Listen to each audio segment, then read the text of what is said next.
Welcome to the Future of Education. I'm here live with my friend Efosa Ojomo, who leads the Global Prosperity Group at the Clayton Christensen Institute. Efosa and I have known each other for about 7-8 years now at this point, sir. Yeah. Just an incredible thinker on all things development, but also jumpstarting innovation around the world. And so first, Efosa, thanks for hanging out with me today. Thanks, man. It's good to be here. I've been jealous of all your other guests, but then you've had some pretty impressive people. So I'm like, yeah, I'm just happy to be here.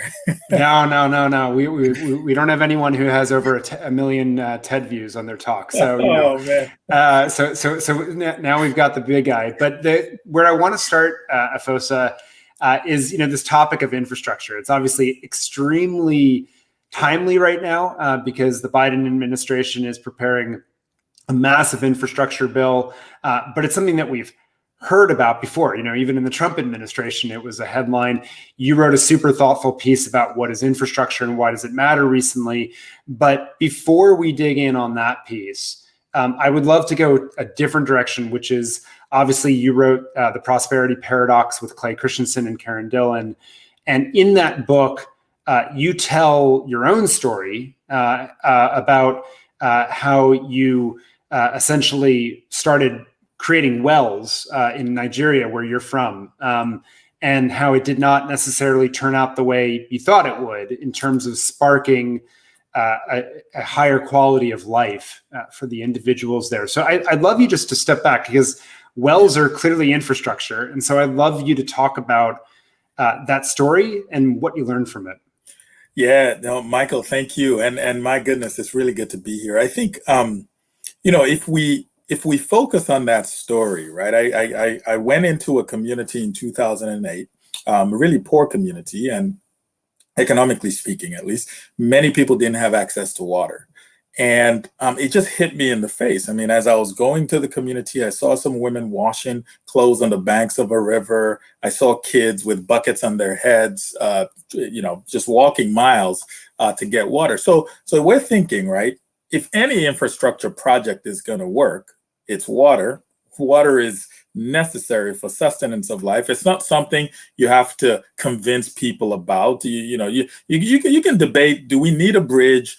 Do we need this? But water, everybody pretty much agrees, right? So I was like, we're going to build a well. We're gonna raise some money, build a well, put it in the middle of this community so people don't have to run around and get water. Well, we did it. It was exciting. But the well broke after about 6 months. And that was sort of my first, I would say, rude awakening into this whole, maybe just putting in the infrastructure, in this case, it was a water well for people in this community, was not quite the answer. Maybe there were other things I needed to think about. And we, generally speaking, the stakeholders that think about economic development and infrastructure need to think about. And so the well broke. There was no way I could fix it. There was no way people in the community could fix it. They didn't have the skills. I had to figure out who to call to get it fixed. Anyways, cut the long story short, I didn't learn from that lesson, though. I built, the organization, some friends and I built 5 other wells. Virtually all of them broke. And it was after the 5th one, I was like, okay, something's wrong here. Like this isn't the whole story. We need to think more critically about what infrastructure is, why it's important, and how to do it in a way that's sustainable. So where's your current thinking on that?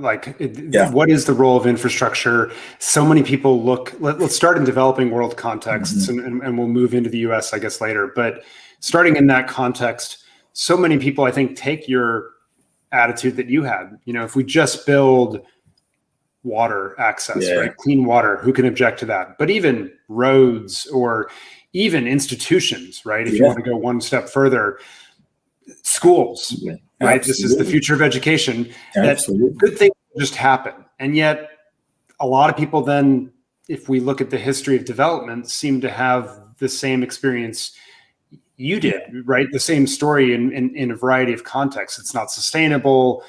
There's not the ecosystem around it, perhaps to support the institution on an ongoing basis. So what have you taken away from that? What are the lessons we should learn? There are a few lessons, right? The first thing is I can empathize with people who go into a community and you want to build infrastructure and improve it. Well, the reason is one of the first things that hits you when you go into a community, a country, a state, whatever, wherever that doesn't have infrastructure is the lack of infrastructure. Like, it just slaps you in the face. And because infrastructure, in the context in which many of us live, is so important, we can't think of our lives without infrastructure. I mean, when I went to that community, I was like, how do you live without water next door? I mean, if I want to drink of water right now, I go downstairs. Because it slaps you in the face, you have this sort of visceral reaction that I have to provide the infrastructure. So I empathize with that. Where I've sort of graduated to, and I got to thank our dearly, beloved professor, Clay, for this thinking, is infrastructure serves a purpose. And we have to start there. What is the purpose of infrastructure?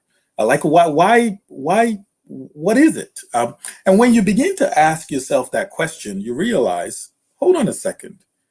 Infrastructure, as we've now defined it, is the most efficient mechanism society has developed to either store or transport value, right? And so it's the most efficient mechanism society has developed to store or transport value. Like roads, right? It's the most efficient way we've sort of figured out to transport these things called cars, and the cars that have people and goods and so on. If you take rail, it's the same thing, right? It's the most efficient mechanism we've found to transport really heavy duty goods, a lot of it, and so on. So you apply that thinking to any infrastructure, even your legal system, your education system, healthcare. It's the most efficient mechanism we've figured out to store or transport value. Now, that's incredibly important. When you define it that way, a few things begin to become clear. Number one, you realize if I don't have value to store or transport, this infrastructure I'm building is not going to serve me very well, right? That's number one. Number two, whatever value I am storing or transporting on this, in this infrastructure must be able to pay its way. In other words, if you use a really simple example and say, my home is the infrastructure where I store myself, I keep myself. Well, I got to be able to pay my rent or my mortgage. I have to be able to be creating enough value that enables me pay my home or my rent. I'm not going to go to a bank and say, please give me $10 million to buy this new home. And they say, oh, how much do you make a year, Efosa? Oh, you make $5,000. Sure, infrastructure is a good thing. Housing is a good thing. Here's the loan. And I think we have this view of infrastructure that it's just going to fix everything. No. When you take those two things into consideration, then you see the inextricable connection with infrastructure and value. And a lot of value we get is through innovation. The other thing, I'll sort of land a plane here. The other thing that I've been thinking a lot about more recently is this notion of where did infrastructure even come from, right? Because that word connotes so many different things to people. When you hear it, it's like big public government spending, sometimes even free. Why do I need to pay for driving on the roads, right? We have a lot of issues with tolls, except you go to Texas. They know how to toll their roads over there in Texas, but and many other countries actually. But anyways, there's this notion it's free, right? We don't really see it. But a lot of infrastructure had their genesis, or the technology behind the infrastructure had their genesis with innovators who were trying to solve problems. And so let's just take the rail, for example, right? We look at the Industrial Revolution in the UK, and people had figured out this thing called coal. There was a lot of value we could extract from it. It's very dirty and so on. Let's stick with the story. That's not the point, but there's a lot of value we could extract from it. Well, you got to go into a coal mine, and then you figure out how to grab as much of the thing as possible you can and get it out.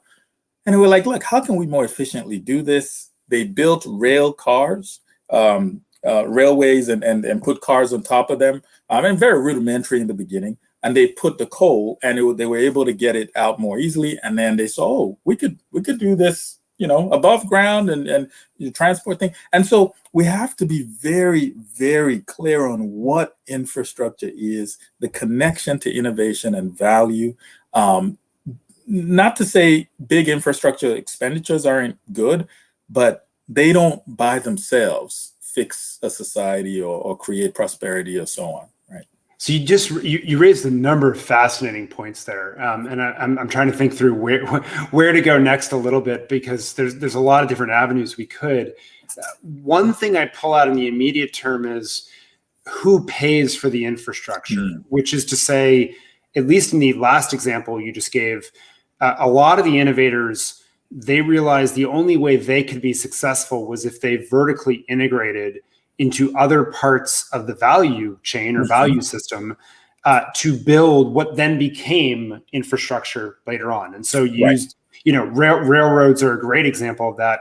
They had to build their own railways. That in the US, the challenge, as I understand it, became then all the tracks were different gauges of widths and so forth. And so there was an interoperability problem that I think the government had to then get in to help solve as it crossed state lines. And that was sort of the mechanism by which they were able to correct it. But it does raise an interesting thing, which is that the innovators themselves could be asked to spend more upfront on this, which perhaps gets into a different challenge of like our notion of capital efficiency these days, and how we're sort of we're a little too short-term thinking and don't allow firms to always vertically integrate in ways that might be beneficial for them, but also beneficial for the folks giving the capital and beneficial for society. So that's one thing I think of as like who spends on it. The thing that occurs to me is this notion of value, and how do you project whether something will be really used or not? And so like a classic example of this right now is the notion of large high-speed rail systems in the US, right? Like the people who are against it say, well, there's no market for it. And the people who are for it sort of say, well, there will be once we can, have Chicago to Dallas or whatever, or San Diego to San Francisco on a high-speed rail system. Like you have to build it and then they'll come. How do you know? How do you project? Because, certainly the evidence right now is on the detractor side, but maybe it's a market that we don't know yet. How do you know? Yeah, no, that's a good question. Let me start with who pays, right? Who pays for it first? Well, the answer to that one is it depends, right? Now, if you're in a wealthy country where you have systems that, for the most part, work, and what I mean by that is you can depend on the bureaucracy in your government. You can depend on the systems, right? The education system, by and large, will, if you put something in, it'll come out on the other end. Healthcare seems to work. Now, it's not to say these systems are perfect, but it's like, what? They work for the most part, right? In that case, in countries like that, infrastructure expenditures typically are borne by the government directly. Now, that's because and not all infrastructure. We talked about Texas tolls a second ago, and driving on the Massachusetts interstates. We pay our tolls easy pass. So not entirely, but by and large, the governments pay for it and they manage it, right? The construction and maintenance and so on. But the question is like, how, right? I mean, where does the government get the money? Well, it turns out in the US, when you and I drive our cars and we fuel it and buy new tires and so on, we pay gas taxes, we pay tire taxes, and those go towards fixing our roads. Now, remember we talked about the value that the infrastructure distributes or stores. Well, the cars that we buy, when they're taxed, part of that goes to paying for the roads. And so if Americans are not buying enough cars and are not driving a lot, our infrastructure, our road infrastructure at least, is going to suffer. All right. And so you can actually see how the more fuel efficient cars we get in the US, it's impacting our ability to raise money to fund our infrastructure. That's It's sort of interesting. I an never thought about that. interesting, unintended consequence of being fuel efficient. I think that's the right way to go. But we're going to have to figure out how to tax electric vehicles, for instance, so that we can pay for infrastructure. In maybe I would say emerging economies, right? It's not that simple, right? Now, it's not that simple to say it's the government's job to build the roads, to build the schools, to build the hospitals, and to build all the infrastructure. Here's why.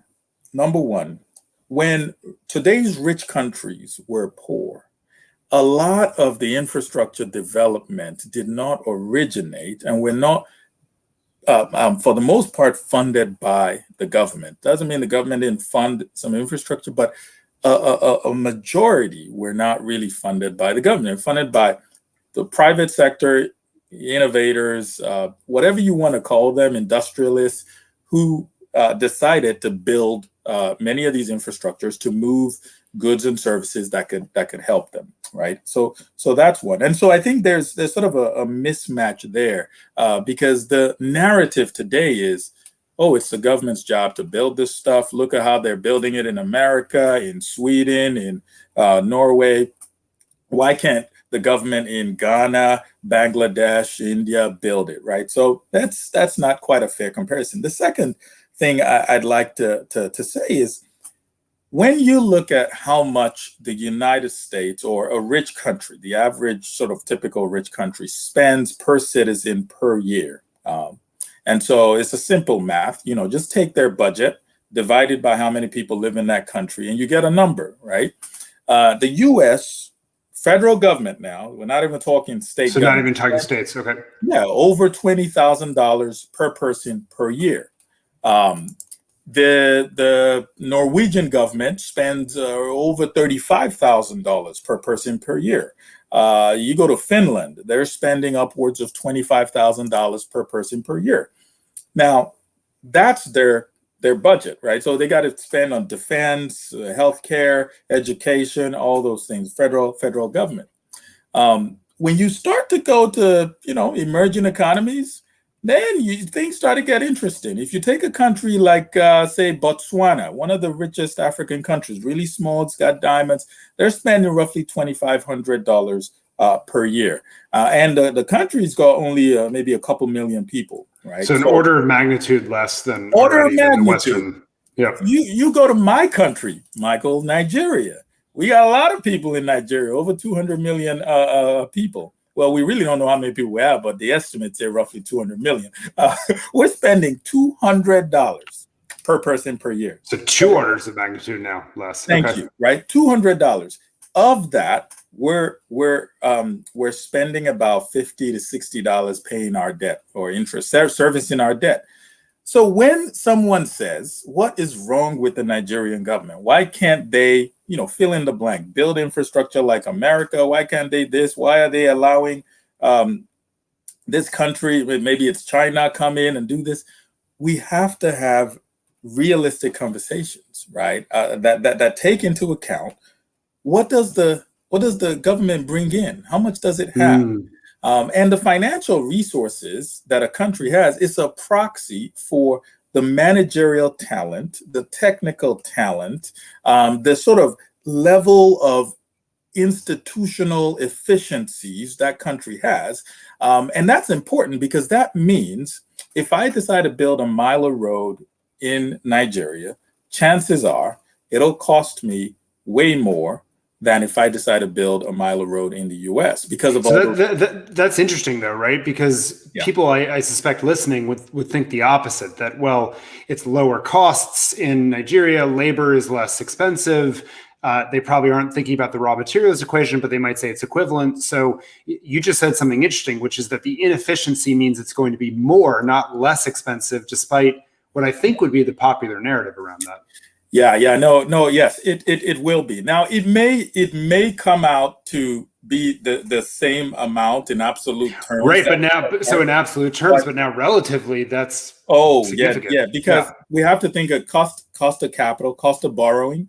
The American government can borrow at, zero, well, maybe not 0% interest. Not these days, but sure, yeah. The Nigerian government cannot. Then we got to think about the talent to build the road, right? To design the roads and so on. That's when you're talking about infrastructure that is, or goods and services that are, I would say, world class, right? So things like roads, rail, airports, or ports. You can't really design an airport in Nigeria for significantly less money than you would, say, an airport in the US. That's fascinating. These are things that are, It's sort of like, if you think about it, like buying an iPhone, right? It's like that requires a certain level of engineering talent, similar to building a road. And so you can't discount it that much, right? There might be some discounts, but you can't really discount it that much. So when you think about all these, sorry, go ahead. Yeah, I was gonna say, no, stay with me then here, because so that has clear implications, because from a relative perspective, that is a huge percentage of those dollars per citizen that they're capable of spending, not even, forget about actually spending, like capable of spending. And so that has obvious implications.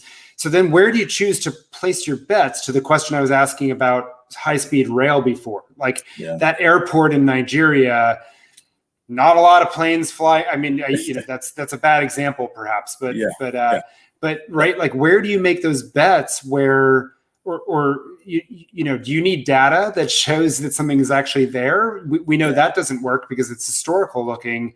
How do you know? Yes. So I mean, Clay was famous for teaching us that we don't have data about the future. We only have data about the past, and so we have to use theory, right? And so if you asked the question about high-speed rail, and I think it was sort of specific to like the US, like how do we build, where do we build it, and so on. I think there are a few things we can think about when we begin to try to answer that question. The first is how have we built infrastructure that connects two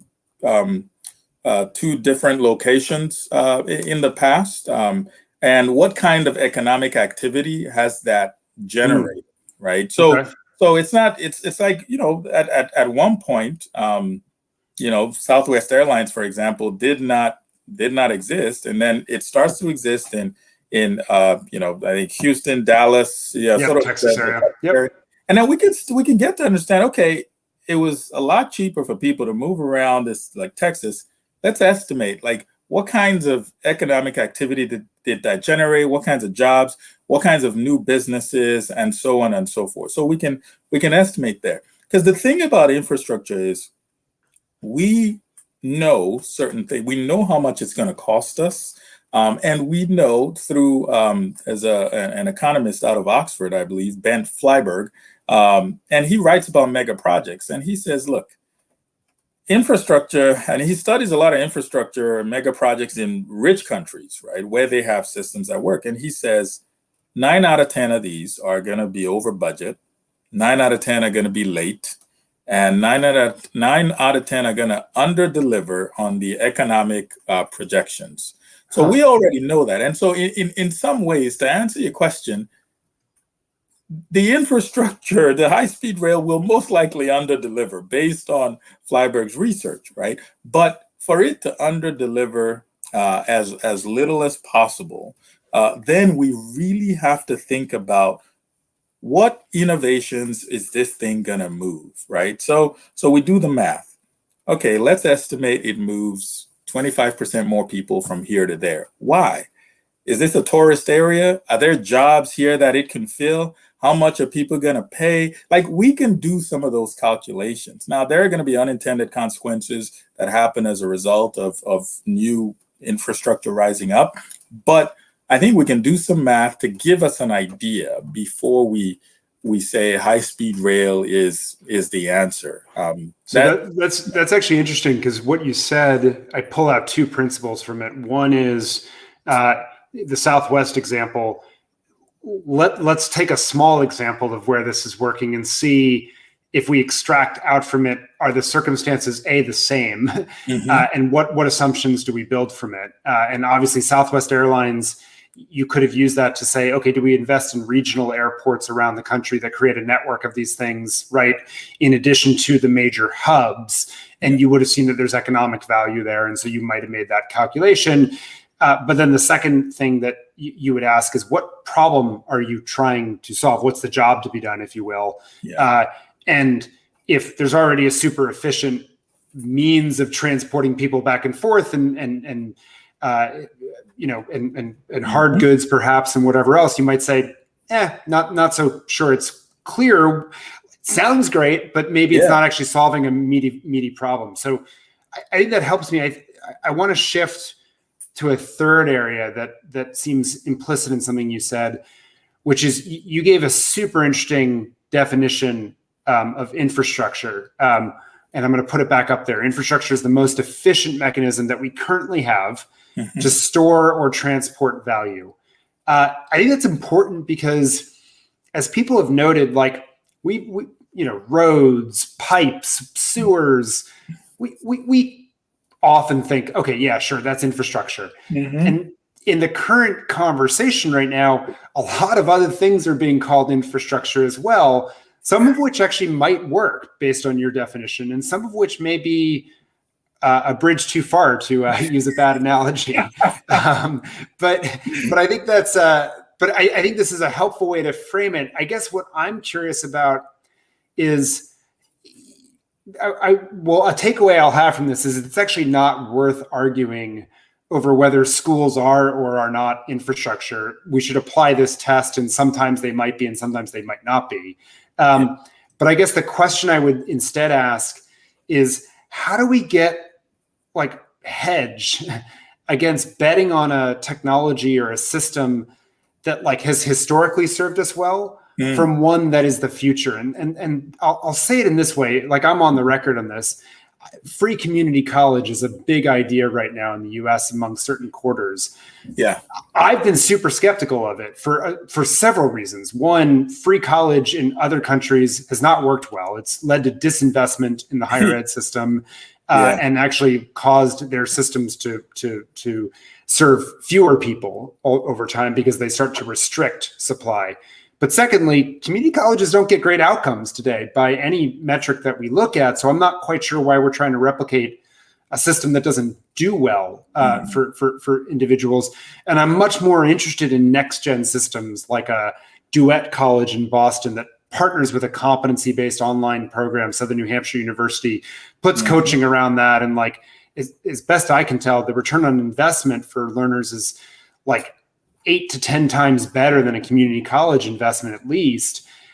So I get really nervous, but I think it's a bigger question of, when do you worry about lock-in because you make an investment in infrastructure versus yeah, Michael, you may be right. 20 years from now, there's a great technology that's going to obviate this, but there are people who are need livelihoods now. So how do you make that trade-off? Do you have any insights on that? I mean, it's tough. It's a tough one, Michael, because infrastructure is often not simply an economic sort of investment, right? What do you mean by that? There's politics behind it, right? So if you're the politician, saying no free community college, you may not get elected. If you're the politician saying you got to pay for this, we got to change this, you may not get elected. So I think we have to appreciate that. Now, two quick responses with regard to what you just said.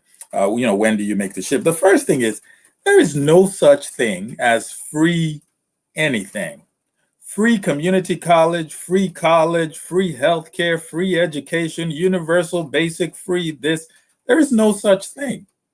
Every single thing in the world that can be consumed must be paid for by somebody, right? And so I think one of the struggles with infrastructure, and we sort of alluded to this earlier, is look, there's this notion that it should be free or we should, no, there's no such thing as free. Somebody, somewhere, some entity is paying for it. So that's the first sort of struggle I have with that free community college. The second is we have to ask again, really simple questions. What is community college? Why did it emerge? Why did it become popular? Why did it work at one point? What were the circumstances? What did it teach the community, if you will? All right. When we begin to unpack those questions, then I think we can extract the purpose of what a community college should be, and the community college could be the home of these. It should be the place where we are integrating these new technologies, these new styles, these new ways of educating so that we can create value in society, right? But the equation, the infrastructure value equation, no matter how you define infrastructure, like that never changes, right? And so I don't care if you think about it, you build a road and you make it free, right? You don't have to pay anything, but that road is not moving any value. It's not doing anything. Nobody really needs it. It's not adding more to society. It's going to be defunct after a certain period of time. And so we have to use that same kind of thinking when it comes to, education, community college, and so on. It's really difficult, though. I must confess, it's really difficult. Cool. So I'm gonna cut you off there just because we're getting a bunch of questions coming in on YouTube, and I'd actually love to have you answer them. So the first one is from our friend Jay Gerhardt. So hey Jay, if you're still on, which is he asks, how should the U.S. think about expanding broadband access to underserved rural areas and to populations who struggle to afford it when available, which is both are certainly timely topics during the last year of the pandemic and seeing how many people don't have access. I've come to the view that government should much more aggressively support these.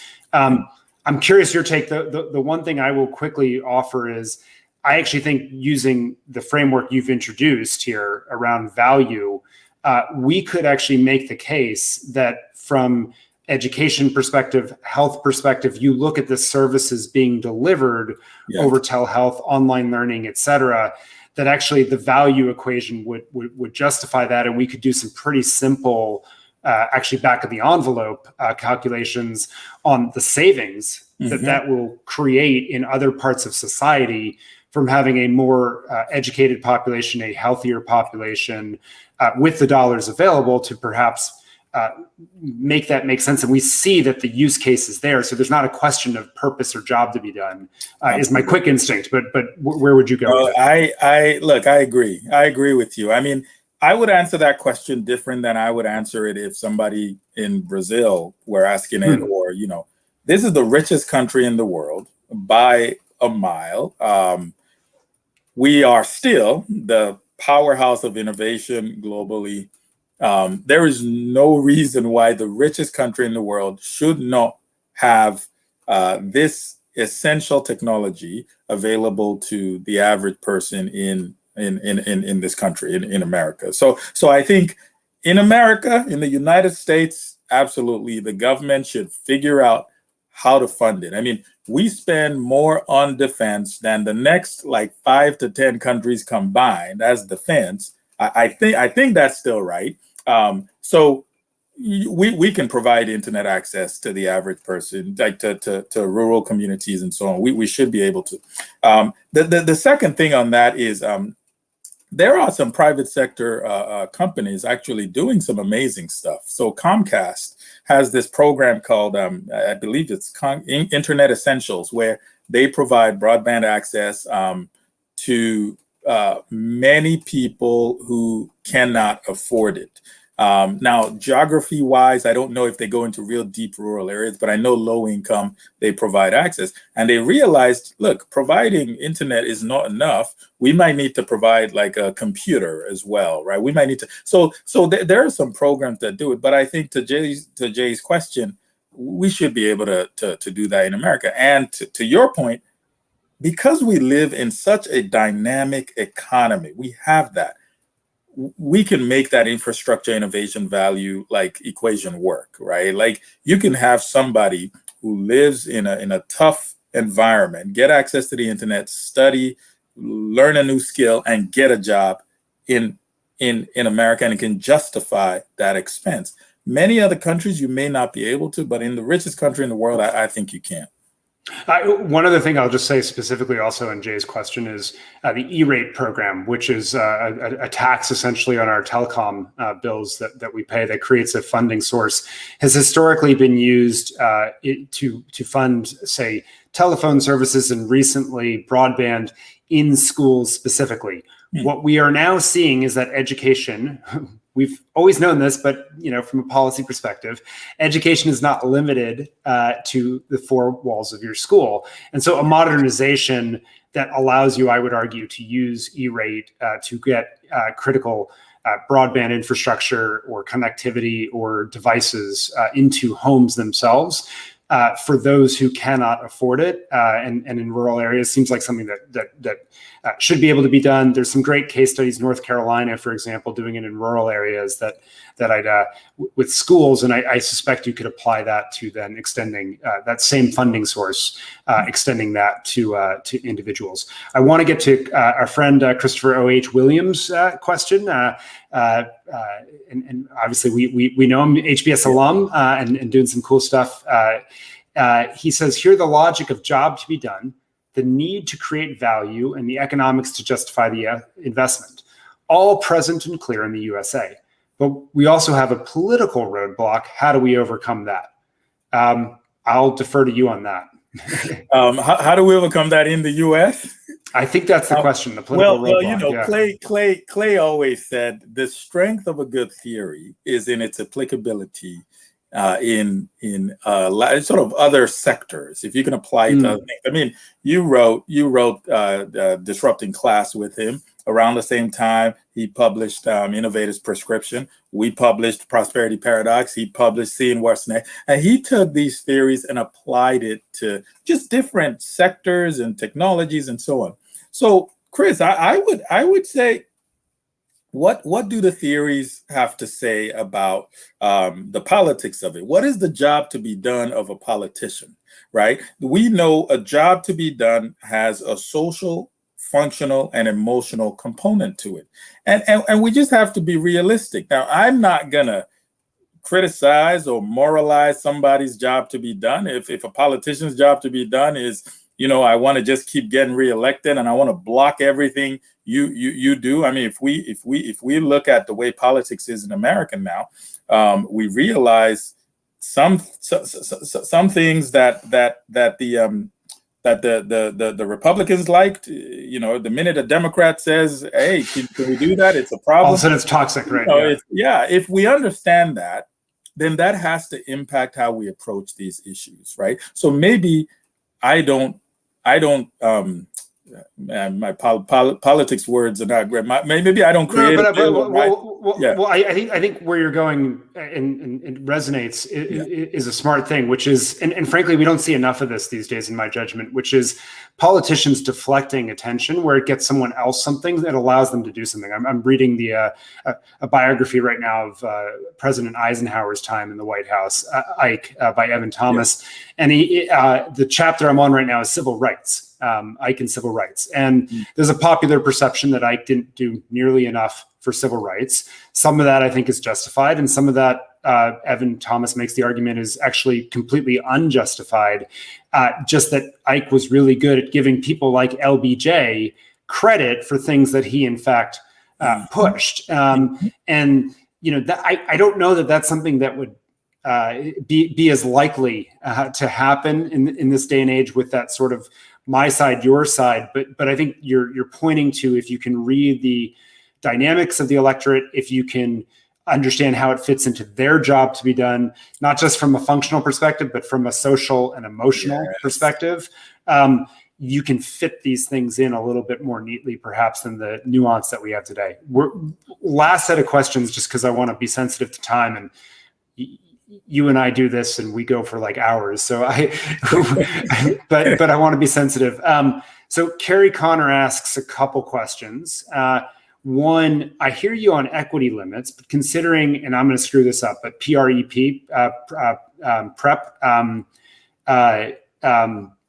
they got the cost down for Africa using an equity-based approach. First world markets pay more. Is that possible here? I'm hoping you can interpret interpret a little bit here.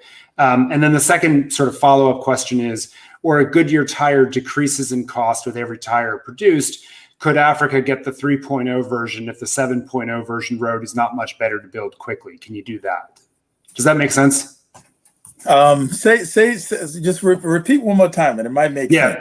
Sorry. Yeah, I hear you on equity limits, but consider PrEP, P, and then so it's a capital P. And I apologize. I think it's, if I'm not mistaken, I think it's a healthcare thing. Yes, you are correct. Yep. Yeah. Okay. Yeah, it's sort of I think it's prevention. So it's for HIV. Yeah. Okay. Yeah, HIV. And thank you, Carrie. Thank you, Carrie, for clarifying for us who are confused here and not up to speed. So go ahead, Fos, if you want to try to frame it. Yes. So this is the point I was trying to make earlier about sort of when you make a good that has this sort of global, that requires, I would call it global scale, right? So to make a drug or something of that level, you can't discount it, right? Like if it takes a certain amount of biological skill, manufacturing prowess, like the vaccines right now, right? You can't say, oh, we're gonna make them in Nigeria, it'll cost less. Well, we don't have the technical manufacturing and logistics capability to do it. So similar with PrEP, and this is where, right, we have to have some honest conversations, right? This is where we say, look, these countries don't have the capabilities to make these or consume these products as is right now. So we have to ask ourselves these questions, right? How do we get them there, right? One option is we make them, we subsidize, we donate, and the case closed. The other option is we do those things with the mindset that in 5 years, 10 years, whatever the time frame is, we stop. While we're doing it, we build the capability so that these countries are now able to produce at that level, or they can now afford these products. So it's not an easy there's no easy answer to all these questions. Oh, just do this, just build that. But at the end of the day, if people in a particular region cannot create enough value that enables them afford certain products on the market, then their consumption of those products depends on the largesse, the generosity of others, right? Now, those who are being generous, providing the medication and so on, what I'm asking them to do is say, look, that can't be the end goal. That's really the beginning of the journey. How do we get it to a point where we don't need the PrEP program anymore, right? That's the kind of thinking that we need to do. And it's happened, right? Look at China, where it was, look at where it is. Look at South Korea, where it was, look at where it is today. This is not an impossibility. It's just an incredibly difficult thing. It's interesting, by the way. It does occur to me that the vaccine example is an example that's qualitatively different from some of the other infrastructure examples, in that the vaccine is used and then you keep creating, right, to continue to use it. Whereas, yes, you need to maintain a road or things like that, but there's something that's fixed structurally going to stay there, which does seem qualitatively different from my uninformed view. And I think the reason that's important is it actually might be easier to do the vaccine with a notion of building up capacity underneath it in the long run, whereas it might be harder to plop down a road, hope capacity gets there to be able to maintain and use it, and then 10 years later, there's a degrading road that you're on the hook for, whereas the vaccine, you're not necessarily. Now, the system to deliver it, as you've pointed out with the COVID vaccines, is another piece of this, because while we can get the vaccines to different countries, delivering it actually has proved quite costly and inequitable in a lot of these African countries. Absolutely. I tell people a vaccine is not the same as vaccination. A vaccine is a product. We can make that in Boston, here in Moderna. Vaccination is a system. That is healthcare workers, logistics, refrigeration. That's just it's an entire system. And unfortunately, many countries don't have the capabilities to vaccinate people, or as many people as we want, quickly enough. So it's I think there was a second part to the question, but I sort of missed No, it. I think it, Carrie's other part was the Goodyear tire decreases in cost with each tire produced. Economies of scale, they're right there. And could Africa get the 3.0 version if the 7.0 version road perhaps is not much better to build quickly? Can you do that? So maybe not the most cutting edge infrastructure, but the way I think I would answer for you is infrastructure that is ready for that context. Answers thumbs up, yes, go for it. Absolutely. Infrastructure that's still not ready for that context, even if it's an earlier version, it just is what it is. And you have to think about all those other costs and use cases and value that will or won't be used on the infrastructure as you're considering this. Absolutely. Yeah, absolutely. Cool. Fos, I always learn a tremendous amount talking to you. Today's been no exception. I hope others did as well. It gave me a framework for thinking through a lot of these sticky questions, not just in the US, but worldwide. And Carrie says, you answered the question brilliantly. Thank you. So we appreciate the save though, Carrie, also. For all of you tuning in, I hope you've enjoyed this version of the future of education. It was something that's been important to me to understand more deeply. And Efosa, you've done that. So thanks for joining us. Thanks a lot, Michael. Always good to chat with you, brother. It's good to see you. And we'll be back next time.